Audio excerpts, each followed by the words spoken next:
पहिले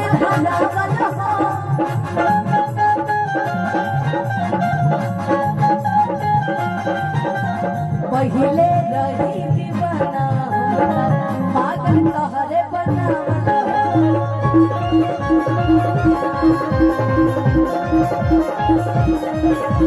पहिले रही दीवाना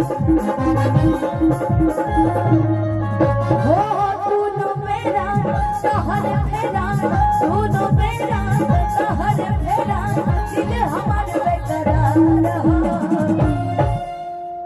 बाबू इतना सुंदर रूप। अच्छा बाबूजी के बेटा बड़ा दुलरुआ होले सर। अब बाबूजी से पिटाइबो करे सबसे ज्यादा लइके, लेकिन खूब आगे बढ़े, खूब माता पिता के नाम रोशन। लेकिन कहे के कैसे बुझाइए। हाँ जी। जितने भी भाई बहन जो बहुत दूर दूर से रुक्मा जी का प्रोग्राम देखने आए हैं और हो सकता है उनको फिर से भूख लगी हो या फिर भोजन न किए हो, तो भंडारे में उसकी पर्याप्त व्यवस्था है, आप जाके भोजन कर सकते हैं। उसमें कोई संकोच नहीं करिएगा, भंडारे में पर्याप्त व्यवस्था है, आप सभी जाके भोजन कर सकते हैं। ठीक है, तो और भी जो लोग छूटे हो प्रोग्राम के चक्कर में न खाए हो, वो लोग जाके वापस से भोजन कर लें।